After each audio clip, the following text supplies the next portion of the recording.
Hello, hello, hello. Hello, friends. How are you? Welcome, welcome. Weekly Wednesday webinar, and we have a good one. One of our favorite presenters is back, Dr. Jorge Velastegui. Trust me, it took me a long time to learn how to say that name. It just doesn't roll off the tongue real well. If you look at it, don't look at it. Don't look at it. That's when you mess up. Just listen to my words. Dr. Velastegui is here. Again, my name is Ernie Delgado. I am the proud founder and CEO of Beyond Technology Education. And we're so happy to be here to help you um, as we work through this challenging time together. Um, I think I'm on the wrong slide. Hold on, folks. I think I'm on the wrong slide. Here we go. All right. So anyway, we're here Wednesday webinars, and we've been doing this for, I think we're going on 10 weeks now, providing free resources. Obviously, when the shutdown happened, a lot of educators were scrambling to figure out, how do we get our school online? How do we embrace distance learning? Some people have been doing it better than others, and we're finding that you're either in crisis mode or you're in management mode. Hopefully you're working towards excellence mode, but there's also a lot of you who've just thrown in the towel and said, no mode is my mode. And spring break turned into summer break. It's like one big break. And so wherever you're at in the whole realm of possibilities, understand that we have been doing these webinars. They are available for free for you to rewatch on our, it's on a Facebook group, and it's technology, Classroom Technology User Group. CTUG, CTUG, Classroom Technology User Group. Please join the community. All of these videos are available for free, including last week's, which was actually one of our more popular webinars for those of you that use a Chrome browser. Melissa Collins, our director of school programs, got into extensions. I learned a ton from that webinar. So it's available there on the user group. And, for the last 18 years, we've been telling schools prepare for a very different future. And if you've been attending these webinars each week, you've heard me say this over and over again. Obviously, this is not what we had in mind, but here we are. We're in a different future. We have tools, we have strategies, we can help. All of our partner schools are getting along pretty well. They're all managing or moving towards excellence. So we developed a 7-step plan. I encourage you to reach out to us so we can help you apply it to what you're doing, because we're at the point where we need to be real with ourselves, and this may be an ongoing thing. Uh, Dr. Velastegui and I were talking, how are we going to go back to school? It's probably going to be a modified environment, but then if someone gets sick, it's back to quarantine. So it might be an on again, off again. So this is a point in time where it is possible for us to take the best from the traditional classroom and take the best from online learning and mash it up into something great, something better. I really think this is possible.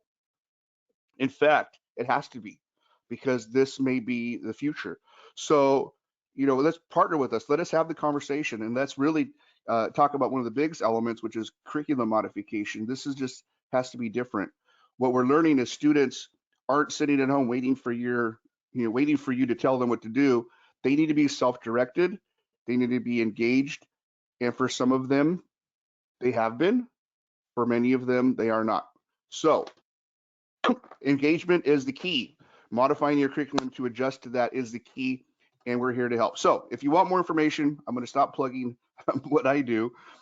Visit our website, beyondk12.com. Click on the free school analysis button. It's everywhere on the website. I know, because I built it. And let's talk. So without any further ado, I introduce to you once again, don't look at it, just listen to my voice. Dr. Jorge Velastegui. He's a brilliant educator. He's a very entertaining presenter. Um, and I'm going to turn off my camera so that we don't have any issues with bandwidth. And Dr. Velastegui, I encourage you, enjoy the process, have a great webinar, and let's help the people. Let's help our fellow educators figure this out. My friend, have a great time. Well, thank you, Ernie. It's great to be back here working with Beyond Technology Solutions. You guys are a great company. And, just to piggyback on what Ernie said, yes, it's been a challenging time, but we're going to get through it, take advantage of the resources and technology available that Ernie and his company have so generously been providing. Also heard you say that, many of us wanted to throw in the towel. And I'm not going to lie, I've been there too. As a parent doing homeschool and then trying to teach my own class, it's definitely been a challenging time, but definitely got to keep moving forward and hoping for the best. So, welcome to my presentation on Jorge Velastegui, and this is my presentation on practical examples of screencasting in the classroom.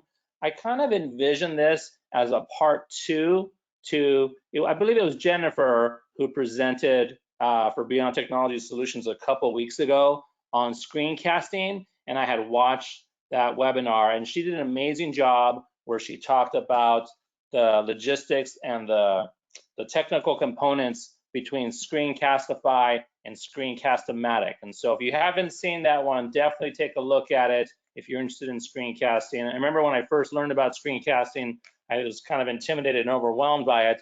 But once you figure it out, it's such a fun and great, a valuable tool to use in the classroom. So definitely take a look at Jennifer's presentation as far as the logistical components to use.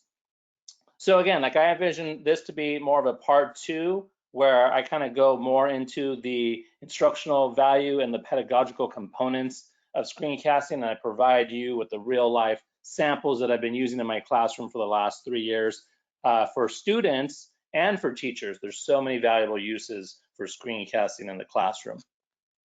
So right here at the bottom of my first slide, I have the bit.ly link to my presentation. I encourage you, all of you, to copy it down or take a screenshot, or sometimes Ernie puts it on the I just put it in the chat. It's in the chat box. Any of you interested in the link, you'll find it in the chat box. And also, I forgot to mention, and I apologize, Jorge, there's also a Q&A after this presentation. So there's a box called questions, and you can put your questions there, and we will get to them at the end of the presentation. Cool. And let us know where you're from too, because Ernie and I were talking that different people, not just people in the United States, are listening to some of these. Let us know where you're at, and we'll give you a shout out. So again, get the presentation link, click on the link. I have a lot of links and examples within the presentation that you might want to have access to later. So, well, let's go ahead and get started. I just want to tell you a little bit about my background. This year will be my 25th year working in public education. I started by working as an elementary school teacher for 9 years. I taught 5th grade, and that was a super fun job. And then I became a principal for 4 years, and that was not so fun job. Definitely had its challenges, and I recognized I wanted to be back in the classroom. So for the last 10 years, I've been working as a high school history teacher, and it's really great. Every time I think I want to move up or try something else, I just really enjoy working on the front lines and interacting with the students and getting to know a different set of awesome kids every year. Along the way in my career, I received my master's degree in educational technology and my doctorate in educational leadership. And so I've had the opportunity to teach at 2 Southern California universities, at UCI and at Cal State Fullerton. I taught undergraduate and graduate courses in educational technology. The Cal State Fullerton program I was a part of was a really great program. It was an online educational technology master's program, which was really cool. And then I'm also a husband. My wife is a teacher. She teaches primary grades. And then I'm a dad to 2 wonderful daughters, and they are in 5th grade and they are in 3rd grade. So like I said, I'm definitely seeing the homeschooling perspective as a parent. And as I had told Ernie before this, I'm looking forward for them to be finished with the school year soon. All right, let's go on.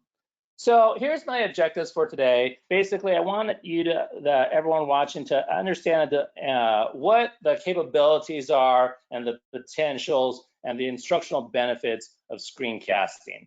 And by watching the examples, the student-created examples that I present, and by watching the teacher-created examples present, I want you to look at that from like your lens.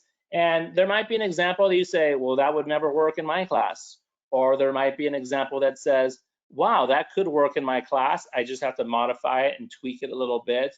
So I'm hoping that by the end of my presentation, you'll have an idea for some solid plans on how you can do this in your classroom. That way you and your students can derive from the instructional benefits from screencasting. So what is a screencast? Basically, a screencast is just a recording of what is on your screen. So that gives you the potential to create narration and develop speaking abilities by creating the screencast. So think of whatever is on the screen that your students use, whether it's Google Maps, Google Drawings, Google Earth, Google Docs, anything that they do, they can provide a narration or reflection on it. And that kind of adds another layer to the instructional components of an assignment. So like I said, students can use screencasting for different types of activities, and teachers, I use screencasting a lot for many, many different types of activities myself as a teacher. So one of my favorite parts of screencasting is the increased opportunities for students to speak and develop oral fluency. So in my high school classroom, I have about 37 students in class, and well, this was before we went on quarantine. And I wish I could call on everybody or have everyone participate, but A, I have many students who are really shy. B, I have many students who are second language learners who are a bit self-conscious about raising their hand in class. So it's logistically impossible to have everyone share and speak out in class and develop those opportunities to speak. So that's why I do a lot of think, pair, share, where students have the opportunity to speak with their partners. Getting students to talk more is a benefit. Another thing I've seen with screencasts is I've had several students over the years where I kind of see them like, well, that's a really shy student. And then I hear their screencast and they have the most amazing narration broadcaster voice that I wish I would hear them talk like that in class. And if it wasn't for the screencast, I may not have seen the amazing ability that they have, as a speaker. And then on the other hand, I've had students with 4.2 GPAs, just amazing, scholars, and I'll hear their screencast, and to be quite honest, their screencast is pretty bad because they speak in a low, quiet, monotone voice, and they haven't developed the ability to speak with a confidence and practice eloquence and enunciation. So that's why I'm sure we've all heard ourselves recorded, and I think the first thing that we all say is, wow, do I really sound like that? Or I didn't realize I said, I didn't realize I spoke so quickly. I didn't realize I didn't pause enough. So I think for anybody, listening to your recording or listening to yourself will help you become a better speaker. So another great benefit of screencasting is that students will develop a deep conceptual understanding of the subject matter. It's different when they just have to turn in an assignment just for the teacher. When you have to explain it and really dig deep into the curriculum and present a narration of your project, students can't just wing it, and they really develop a deep understanding of the curriculum. Screencasts are also authentic projects. In my classroom, I'd have a screencast and I said, okay, show it to your parents. We're gonna show it in front of the whole class. We create digital portfolios in my class, and I've actually been using digital portfolios right now. Have been really great to kind of accumulate student work during quarantine time. But with an authentic project, students take more ownership of it. If it's an assignment that just is handed to the teacher and they think no one's gonna look at it, they don't take that ownership. There may not be that motivation. But if they know their classmates are gonna see it, or it's gonna be put on the internet, or it's gonna have a wider audience, they're gonna take more ownership of it and make sure it's free of mistakes and that they put their best effort into that.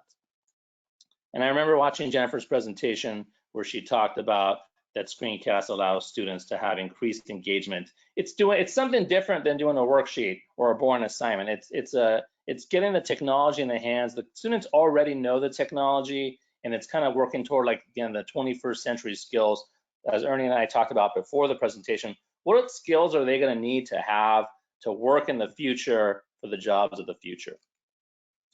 Another important component of screencast is increased student collaboration. And this is another skill I talk about.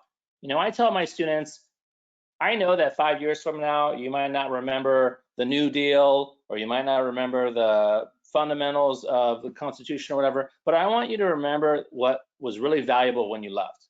Something like responsibility, something like a hard work ethic. but also student collaboration. It's such an important skill to be able to get along with people who are different than you, who have a different perspective than you, a different gender than you, a different sexual orientation than you. And when students can work together, that's a really hard skill to have. But if you have that skill, that will greatly benefit you in the long run in college and in the real world as well. So that's something I like about screencasts. All right, I love this video. It cracks me up every time. And it's about a little kid reading to his parents. So let me show this video. C-O-U-X. Oh, what's that? What's this? C.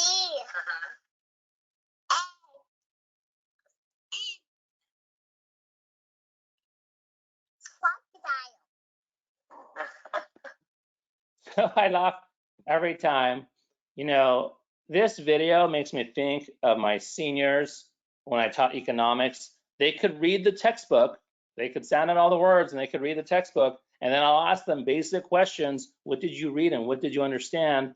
And they have no idea. Same thing with my younger daughter. She can read an 8th grade or 9th grade high school history book, but I'll ask her, what did you read? And she'll have no idea. So it's our job as educators to make sure that, okay, that's great, you could read it, that's a step, but do you understand it and can you interpret the information? And that's something that screencasts allow students to do. So I just want to share, again, a couple of quotes on research regarding teacher screencasts and research regarding student screencasts. So the first quote I found said, the results demonstrate that screencast tutorials are an effective and efficient tool for enhancing student learning, especially for higher order conceptual statistical knowledge compared to traditional instructional techniques. So in that study, it looked at students who were using screencasting in math classes. The study findings reveal that most of the students access the screencast from home and that they watch the screencast several times to gain a full understanding of the topic, as it was not always possible to understand everything in lectures. And I want to stress that because earlier in the year, I started doing a lot of flip instruction lessons where I was having students watch my recorded lectures at home. Because I noticed that as a high school teacher, I'll often talk and I'll stop. I'll say, does anyone have a question? Does anyone have a question? And not many high school students like to raise their hand for whatever reason. They're shy or embarrassed. But because we have so many second language learners or kids who struggle with school, as I was recording the videos and I asked them for feedback, many students shared, we really enjoy the videos because sometimes we get lost during lectures, and the fact that they're able to pause the lecture and rewind it and listen to it again, or turn on the closed captioning and see the text as I'm saying it, those are scaffolds that help students access the information and that will help with their learning. So that's why I use teacher screencasting a lot in my classroom. And then as far as student-created screencasts, the use of screencasting has the potential to transform the learning environment by allowing teachers to gain more insight into their students' mathematical thinking and encourage students to reflect on their thinking. Again, we're going to see what's going on in their minds and see if they really understand the material and they're able to process it well. Screencasts allow students to share their thinking and strategies using different representations and verbal explanations.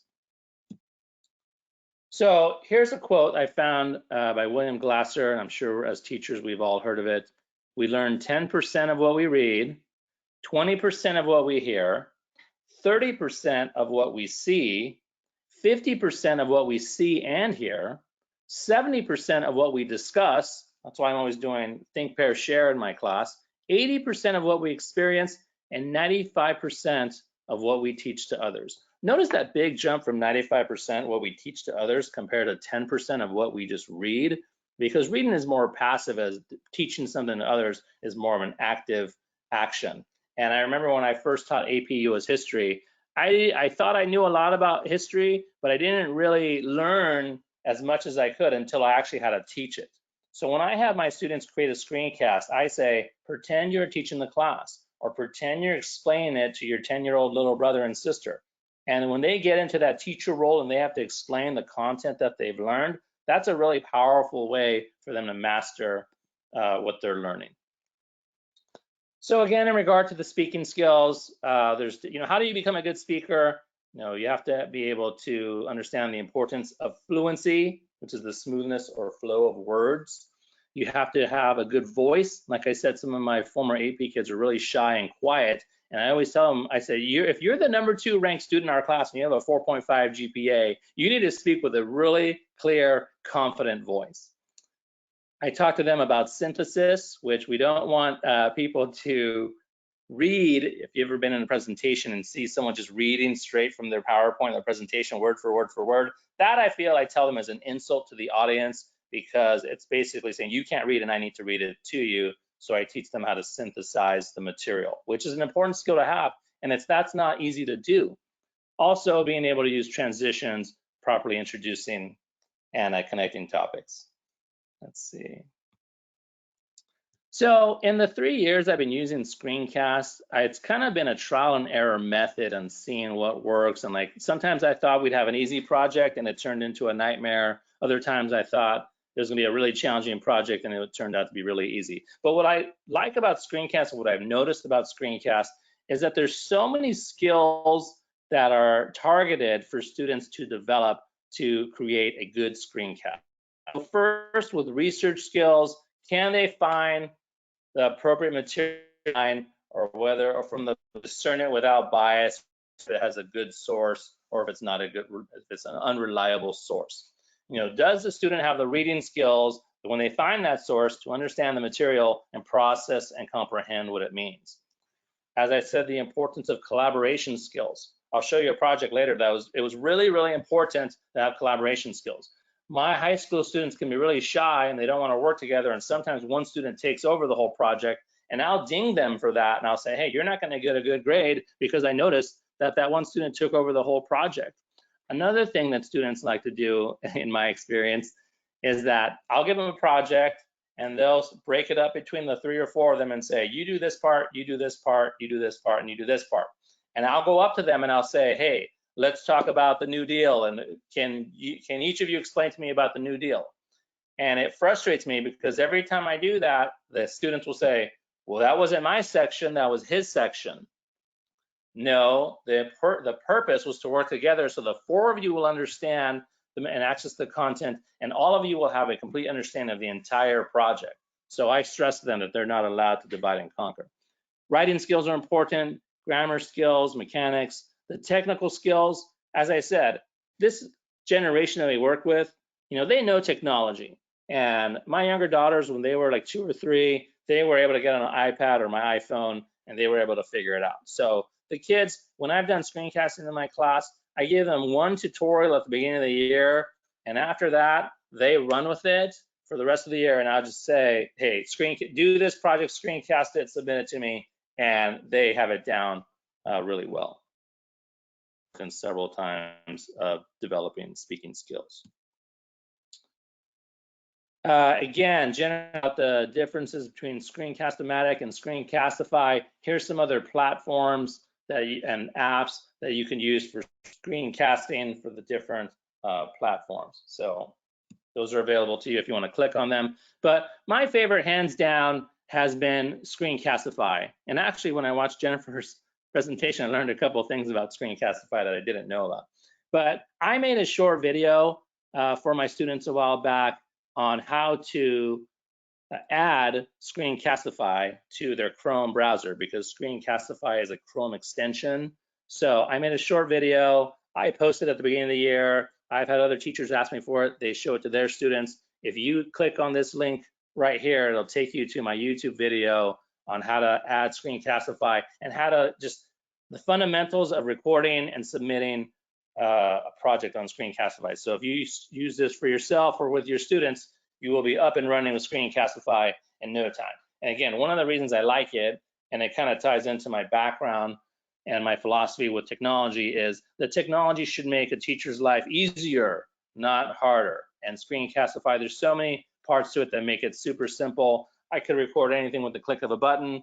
All the project is saved to Google Drive. With the click of a button, I could change the settings. With the click of a button, I could upload it to YouTube. Students can record on their computer and submit it to me, fairly simple. So in the 3 years I've been doing screencasts, this is hands down my favorite, and I want to recommend something that's very user-friendly and very easy for you and your students to use.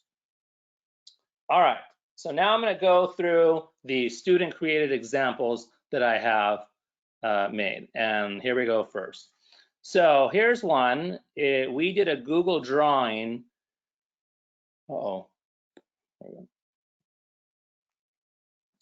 Okay, so I gave them a template. We had learned about the Great Depression. We learned about some of the causes that led to the Great Depression, and then we learned about some of the impact things that happened because of the Great Depression. So they had this on Google Drawing. They had to research the information, then they had to find a relevant picture, send it to the back, and then they had to narrate it. So for every project, I'm just going to show you about 5 to 10 seconds of it.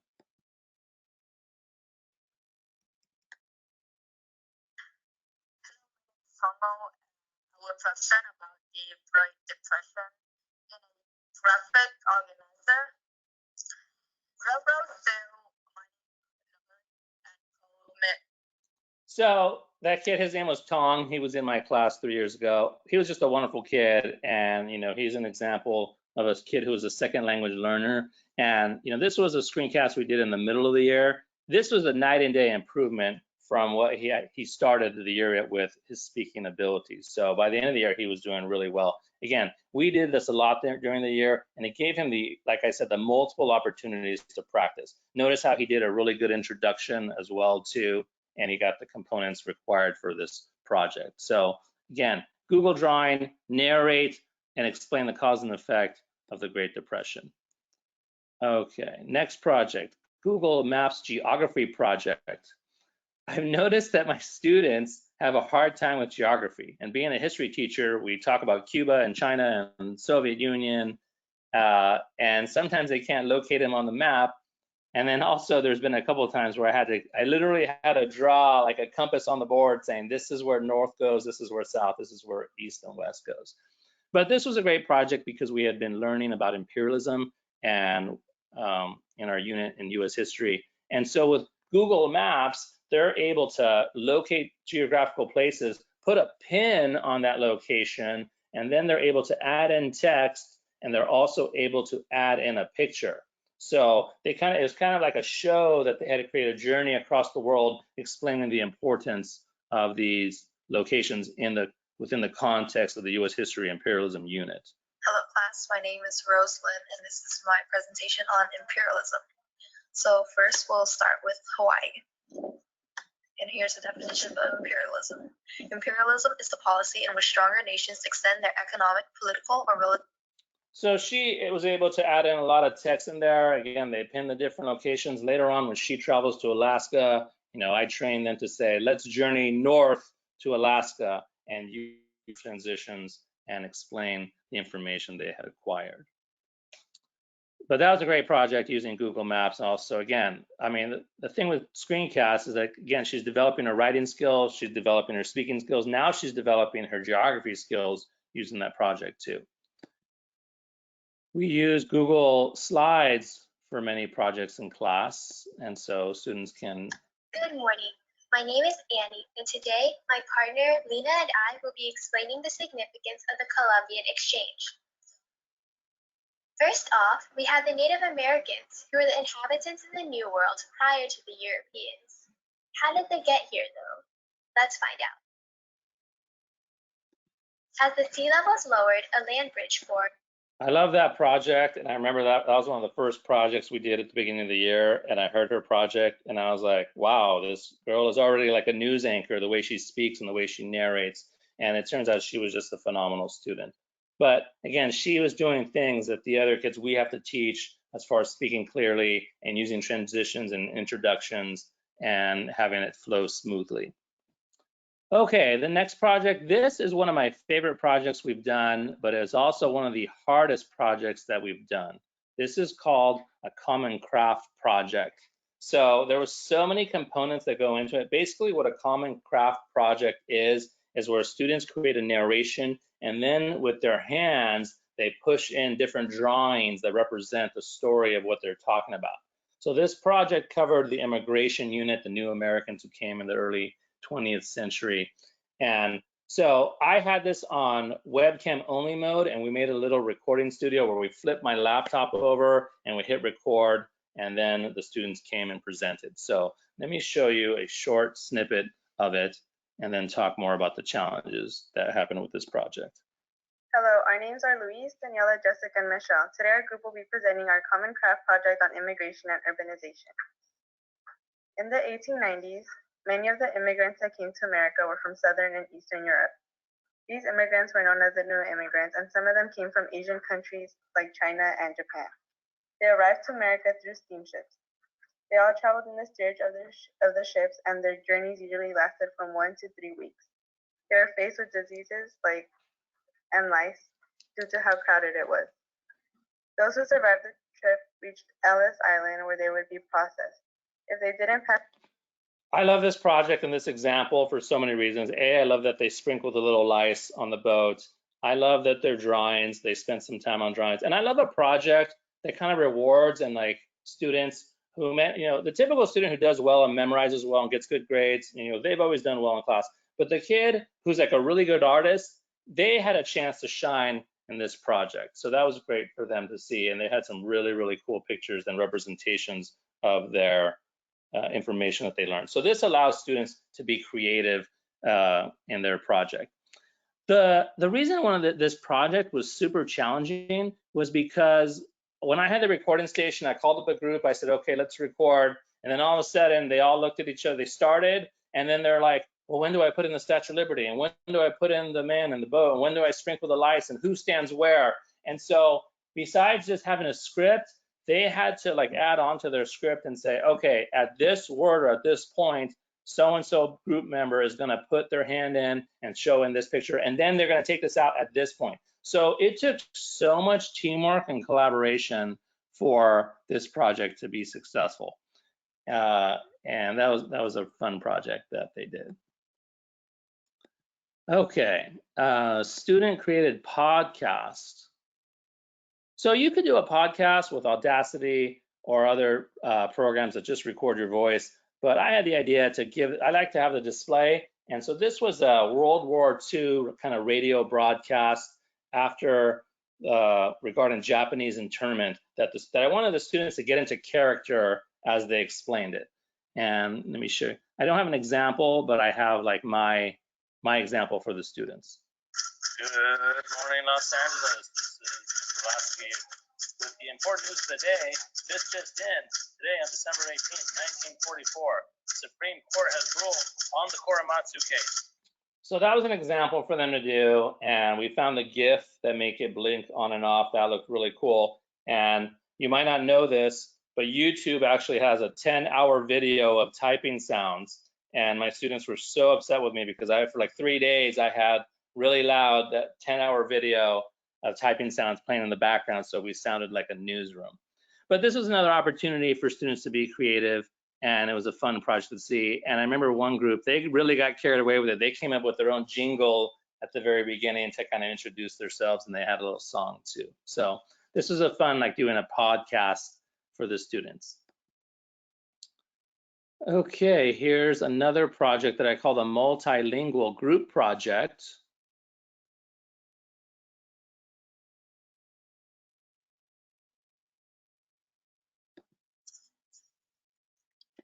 Hi, my name is Teresa. My name is Fatima. Hi, my name is Melissa. And my name is Johnny. And we're going to be talking about the reaction to Brown. Vamos a hacer lo que se. So what makes this project different from previous projects is that we learned about civil rights, and in civil rights we learn about different marginalized and oppressed groups and their struggle for equality and the challenges they face and overcome. And kind of similar to where the Common Craft project had artists, kind of shine during that project. This project, I said, because this celebrates diversity, I said you have to make a multicultural, multilingual project. You have to have your project in 2 languages, in Spanish and English, or in Vietnamese and English. So this really made the second language learners in my class, it really made them feel welcome and made them become a valuable member of the group. And it really shined the fact that we welcomed their culture and had them celebrate and became an integral part of the unit. And I think it kind of conveyed the message of diversity and celebrating diversity, which our civil rights unit is meant to promote. Okay, so like I said, we're doing digital portfolios. I haven't had a chance to do this with my students. And actually, when I talk about screencasting, if your students can do it right now, great. But I haven't done a lot of screencasts with my students right now just because they've had some hardship just even accessing technology or having the technology work. So this is something that I'm thinking more about for fall. Who knows what fall is going to look like, if we're going to be in a hybrid method or go to school every now and then be quarantined for a while. But if you could get the kids up and running with screencasting, then they'll be able to do it at home. But like I said, you have to train them at the beginning of the year on how to do this. So I feel mildly bad for my 2 kids because they're growing up as the children of 2 teachers. So they're kind of like my guinea pigs that I practice my things on. So this is I had my daughter make a digital portfolio, same thing I did with my own students. And I had my daughter practice her speaking ability because she can be shy and she doesn't like to raise her hand during their Zoom sessions or speaks, she speaks kind of in like a soft, quiet voice. So I shared with her my high school rubric. If anyone wants my high school rubric, my speaking rubric, I could show you the link to, it's no problem. But we talked about fluency and we talked about tone. We talked about enunciation and pronunciation. And so I've done this before in my class where I have the students read a passage. I'm not going to play the video here, but my daughter read this passage. And then, like I said at the beginning, like you have to hear yourself talk and analyze yourself and grade yourself according to the rubric. So my daughter provided a reflection on how well she felt she spoke. Now, this is really cool because when I did do this in class, we had about 5 or 6 of these throughout the whole year. And students, they're really proud of themselves when they say, hey, I did a lot better than the one I did like 2 months ago. I'm really proud of myself. And I would say, yeah, I'm really proud of you too. You did a great job. So practice, practice, practice, given them multiple opportunities to speak. And I really like using Screencast for kids practicing their speaking abilities. Okay, so my younger daughter, she was the star of the week at her school, and she was really sad because she was supposed to be star of the week on March 16th. And unfortunately, we went out on quarantine lockdown, so she didn't get a chance to do it. And her teacher asked her if she still wanted to do it. And we figured out that yes, she could make a screencast. We had it on web only recording, and then we sent the teacher the link. And then my daughter was really excited because the teacher put that link on their Google Classroom and all her classmates were able to see it and they were able to ask questions. Hi, it's Leah. Good morning or afternoon. Welcome to my Star of the Week, part 1, because there's a second part. All right, so you can tell she's a big Star Wars fan and that worked out well for her. And if kids need to do a presentation, that would work. Just flipping the computer around and recording themselves. Okay, those are my student created examples. I have 2 pages of teacher created examples, and I'm not going to subject you to hearing my voice from every single one. Like I said, 5-10 seconds maybe on each one. I read, when I first got to high school, I didn't think I would have to read the textbook to my students, but I believe that reading the textbook to the students is very valuable. Hello, I'm Dr. Velastegui. Today I'm going to read about Shays' Rebellion. Shays' Rebellion. The need for a stronger central government became obvious in 17. So with this example, you can see that you could put in you can embed your webcam if you're ready. If your webcam ready, you can put your face in there.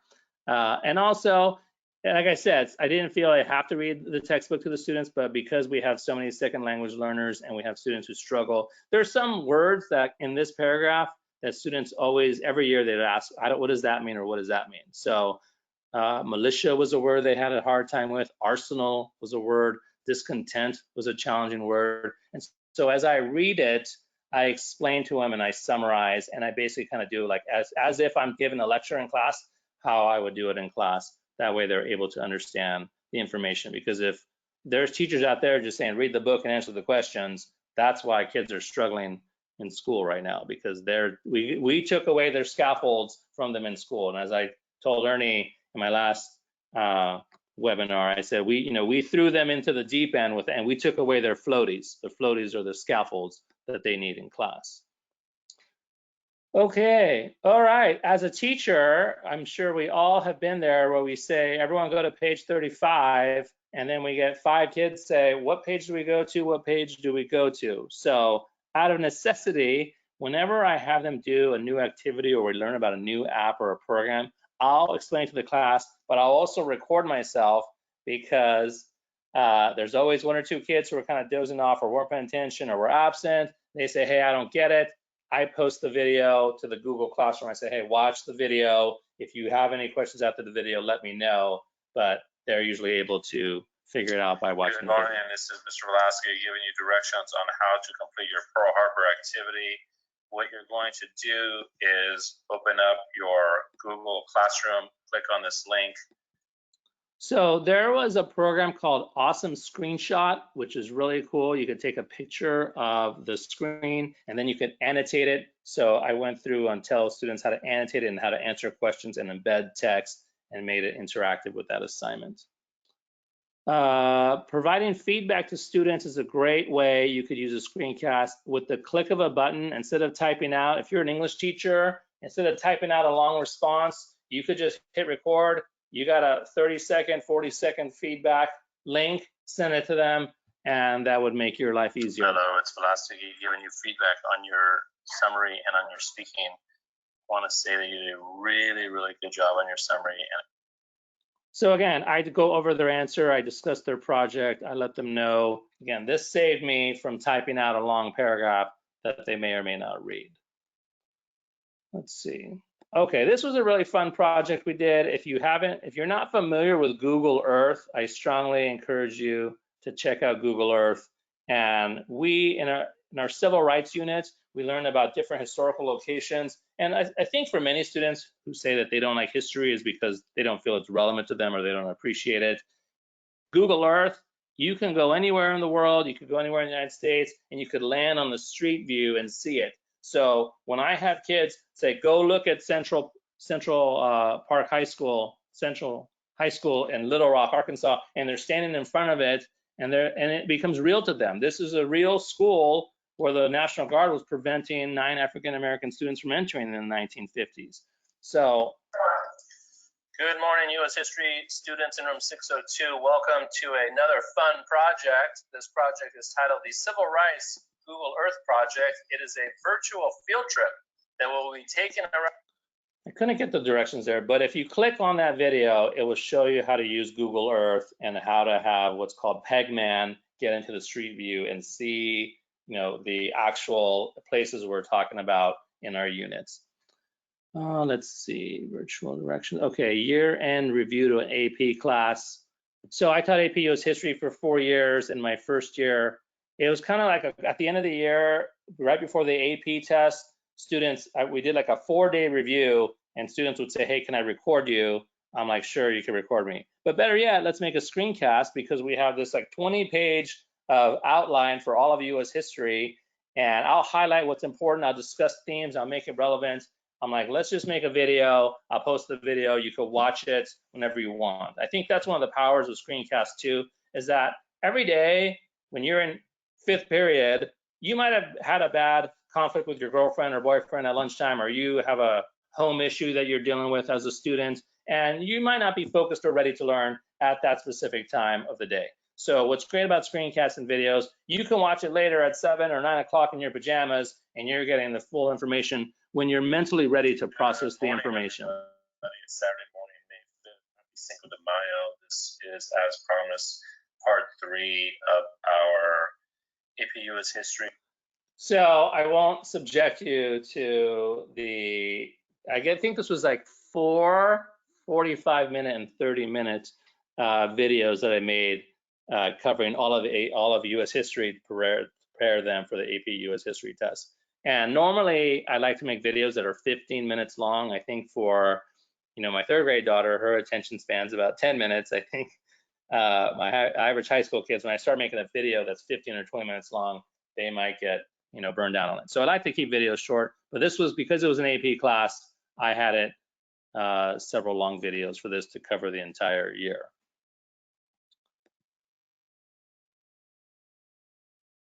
Here's a video where we were reviewing the subject matter prior to a class. Everybody, this is Dr. Velastegui with part 2 of my world famous U.S. history review. We're going to continue on with, the principles of the Constitution. Okay, so the principles of the Constitution. So whenever I have a kid who's absent, one of my pet peeves is when they come in the next day and they say, did we do anything yesterday? And I really resist the urge to give them a sarcastic comment, but I think there's this mentality when they're absent that anything can just be made up and here's a worksheet or and you can make it up. But the truth is that if a student is absent, many times it's difficult for them to make up what they missed. So whether we had a class discussion or an activity or whatever, this review that happened where I went over, their packet and they had to highlight and interact with the packet to turn it in, it's hard for the student who was absent to make that up. So I think we had an assembly that day and like all the cheerleaders and the football players and the band, they left and I had like a small class and because of the pacing, we had to keep going. So I just told the students, I said, look, I'll do the recording, I'll do the lesson, I'll do the note taking, and you guys watch the video and make sure when you turn in your work, you have the highlights that I have because that holds kids accountable. I had some students who'd say, yeah, we'll watch your videos, but when they turn in their notes, there wasn't the highlighting or the interactive component. So I knew they weren't being honest with me. Let's see, interactive note taking. I just did that one. Okay, we're almost done, everybody. Thanks for bearing with me. We started going through digital notes, and similar to the previous one, it's just basically me going through the entire packet and stressing the themes and highlighting the information and discussing the important concepts. And again, when they turn this in, the accountability piece, and I get to see that they highlighted and watched the video, that's the way I'm holding them accountable for watching the video and the screencast. So as I mentioned, I used to teach at graduate schools, and so I would record videos providing a course overview. Hello everybody, my name is Jorge Velastegui and I will be your instructor for EDL 594. So this is basically a 20-minute video going over the course and the syllabus and the course requirements that would provide for the students to see. I love making classroom tutorials for teachers. If you check out my YouTube site, this is my claim to fame. This is my world famous Powtoons video. It has 20,000 views. Hello everyone, this is Dr. Jorge Velastegui, and this is going to be my video series on Powtoons. So again, Powtoons is something I wanted to teach teachers. I have other ones on Adobe Spark or even for my own students. This is a program that's great to use. Click a button for a make a screencast. Now everyone has you as a personal tutor that they could watch whenever they want to watch. And again, with Screencastify, it's easy to record and then submit it to YouTube. Oh, because I'm getting older and I forget things sometimes, we have a new program and I forgot how to get to a certain test component, so I had to make myself. This is just a short video for myself. I want to remind me to be able to access the test making features. So the first couple of times I would get really flustered and I'm so busy and I don't want to spend 20, 30 minutes going through it. I figured I could just make myself a short video to remind myself, hey, go here, go here, go here, do this to get to what you need. And basically where we're kind of at right now, like I said in the beginning, is I'm just doing for quarantine instruction. Hi everybody, welcome to part 2 of the civil rights. Let me give you what the Supreme Court in 18. We go over their digital notes, we go over the content, I read it to them, I summarize what's important, I point out any words I think they might struggle with and concepts, I put it in their language that they could understand, and I help access the curriculum for them. I basically imagine this is how I would talk if I was presenting the class. I was making a lot of videos for my students, and I don't know if they were watching them or not, but I did have 2 students, and I said, hey, do you guys want me to keep making videos? And I had several students say, yes, please keep making the videos. It makes us feel like we're still in the classroom, and it helps us understand the material. So I appreciated that. Well, that was my examples, and that is nearing the conclusion of my presentation. I always like to end with a history quote, but I found this quote that about overcoming obstacles that says, "Smooth seas do not make skillful sailors." So we're definitely not in smooth seas. We're all in this together. We're all becoming better teachers, better educators, more compassionate. And as Ernie said, you know, there's hope, and there's what's the future going to look like?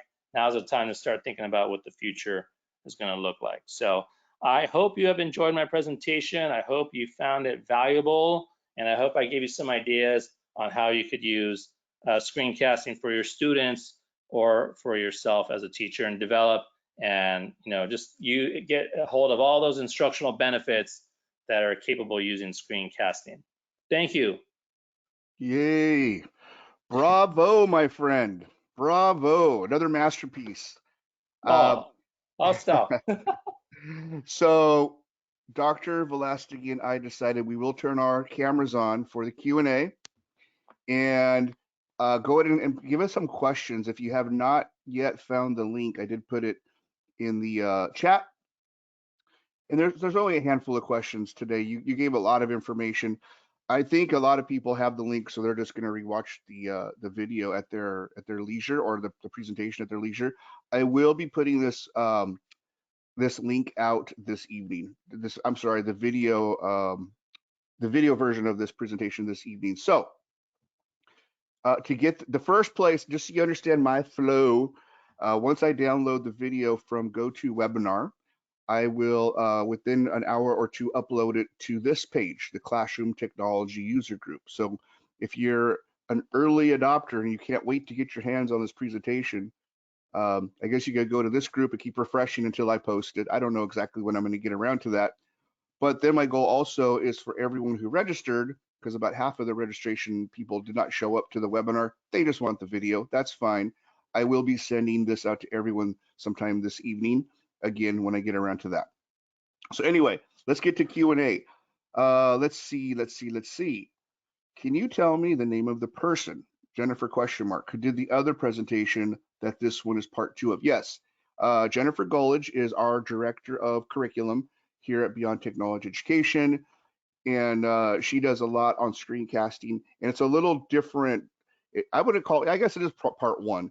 It's more the how do you function, how do you click, how do you make it work? And then Dr. Velastegui showed you some actual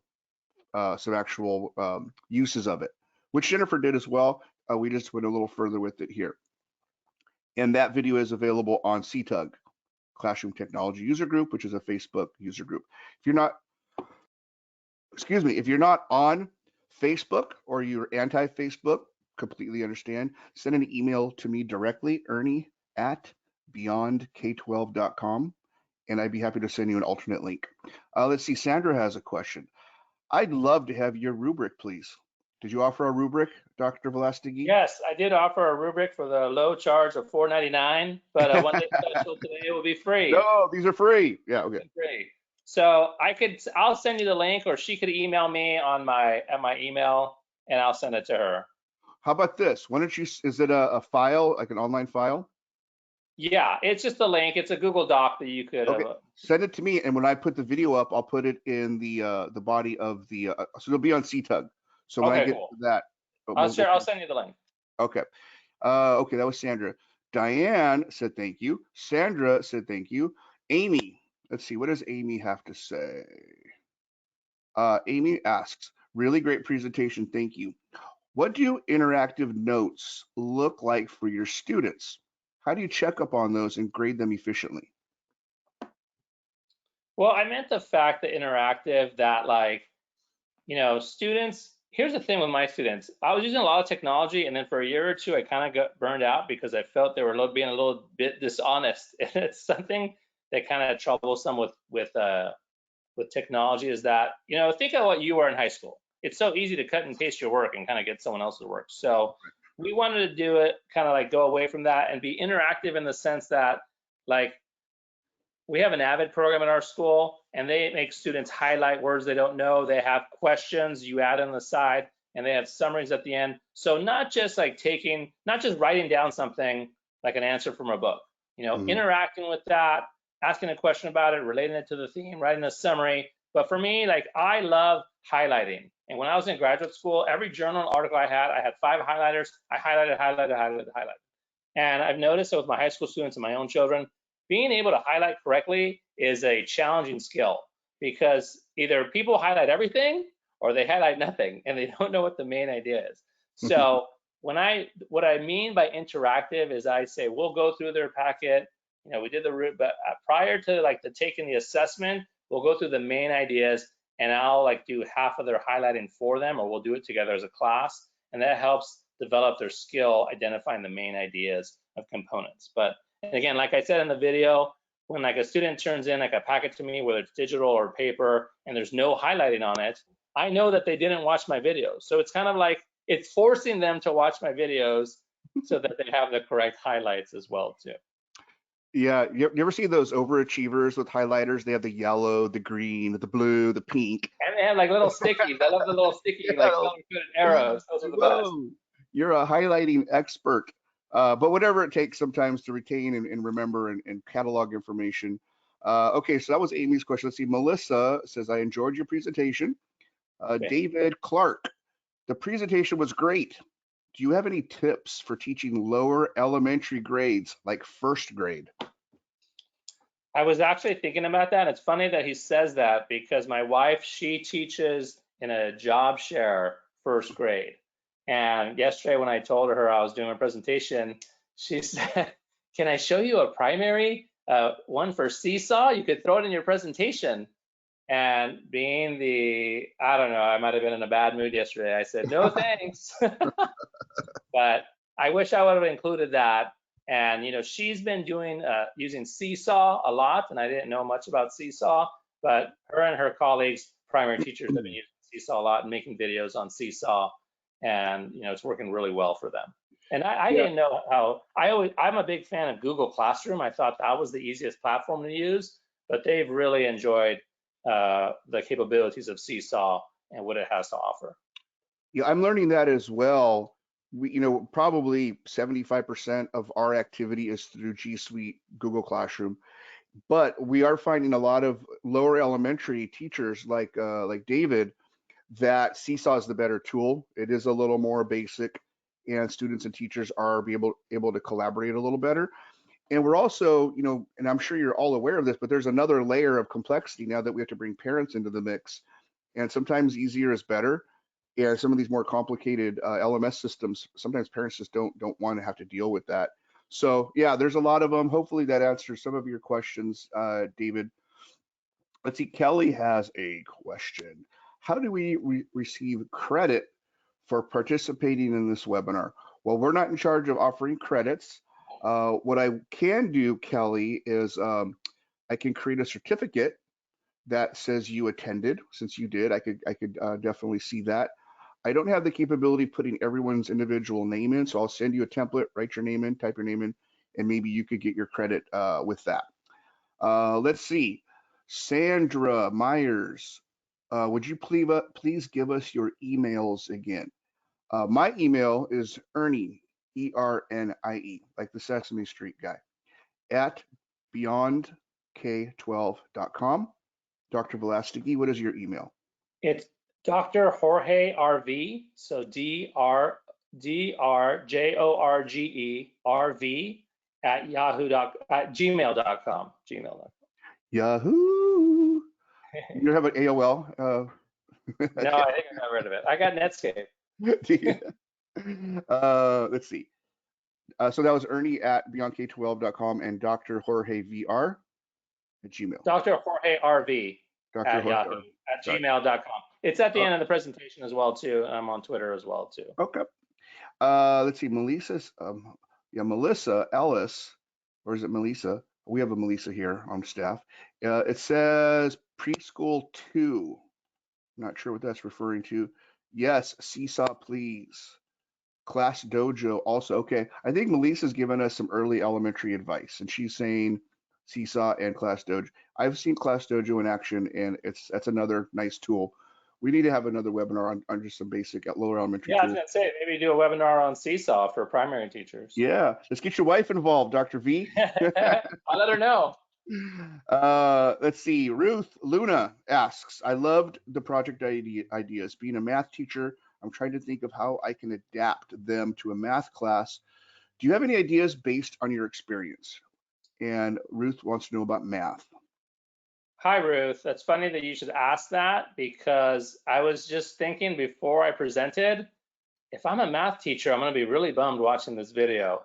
But my sister is a 8th grade math teacher in Newport Beach, and right when she didn't know a lot about technology when we went onto the lockdown, but now she's doing amazing and she's running with it. And she taught me things that that you could with on Zoom, you could connect your phone, you could also connect your iPad. So I believe, and then share that screen with your students. So I believe that she uses a program called Explain Everything. I think that's what it is. And that's how she does her math lessons for her students and records them for her too. She also has her Elmo that she brought home from school, the Elmo projector. So she's got a full setup at home where she shows her students how to do. So I was thinking about teachers like math teachers or chemistry teachers or people that have to show equations, because I'm basically mostly digital, but that would be a setup I think you would want to look into. It's so funny you mentioned the Elmo. We did a survey at a school, a very technical school. They had all kinds of bells and whistles. And we asked the teachers if they could only keep one technology, what would it be? Overwhelmingly, it was the Elmo. They said, we love this thing, the document camera, because it projects or captures to the screen, and you can put anything under it. You can put your iPad under it. You can put a textbook under it. It was pretty fascinating. Let's see. Gloria has left. She said, thank you for the presentation. Kelly has left as well. She said, thank you. Terry, I would love to have a certificate of attendance for this class. Okay, Terry, I'll work on that. I haven't done it in a few weeks. I have a lot of work to do.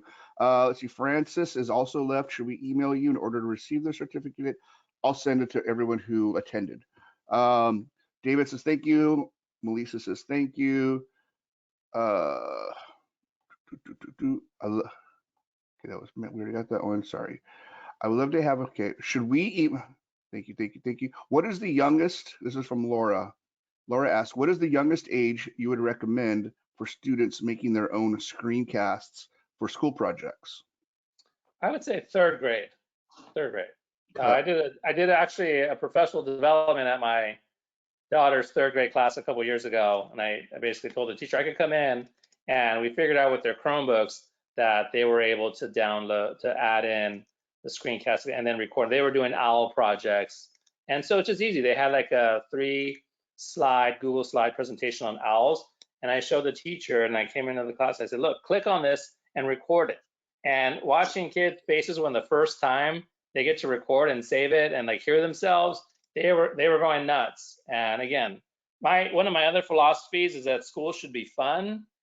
They had a really fun day that day recording their projects, and they're learning and developing skills at the same time as well. Mm-hmm. You know, I have a 1st grader here at home, and he's very much into that little boy that unwraps all the toys. I forgot his name, this multi-millionaire little young kid. And so my wife just dusted off an old video camera, and so he's been going around the house doing videos like this little kid does, and he even says the same words.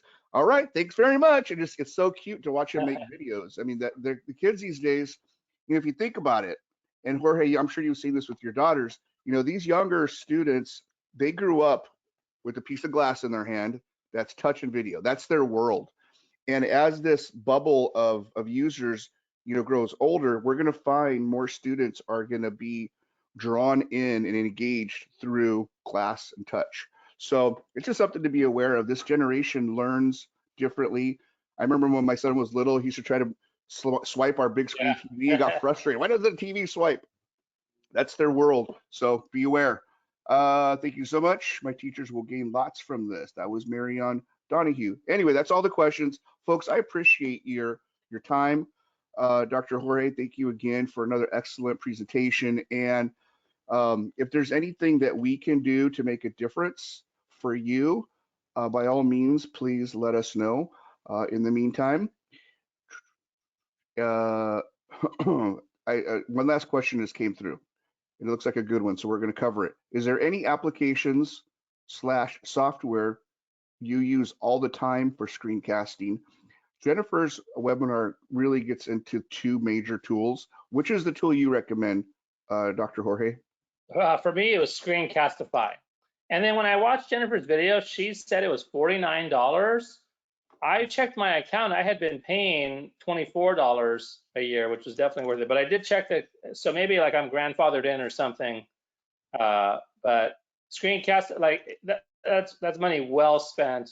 Yeah. And again, it's so easy. It's so user friendly. Kids could do it.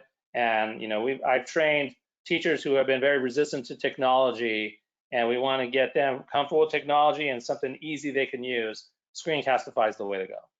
And something I just remembered, last week's webinar when Melissa talked about Chrome extensions, I believe Screencastify actually has a Chrome extension. So there'd be a button right there on your browser that really integrates it well and simplifies it. Anyway, okay, we're going to wrap it up there, folks. Please visit CTUG. And if you're interested in learning more about the 7-step plan that we've developed to help you upgrade or modify or create online teaching plan, please reach out to us. Again, thank you, and we will catch you next week. I don't have a topic yet. We have a few that we have under evaluation, but I know in 2 weeks we are going to be working with Mike Lawrence from Maverick Learning, and he's going to be talking about I told you the theme. Social emotional learning. Social emotional learning.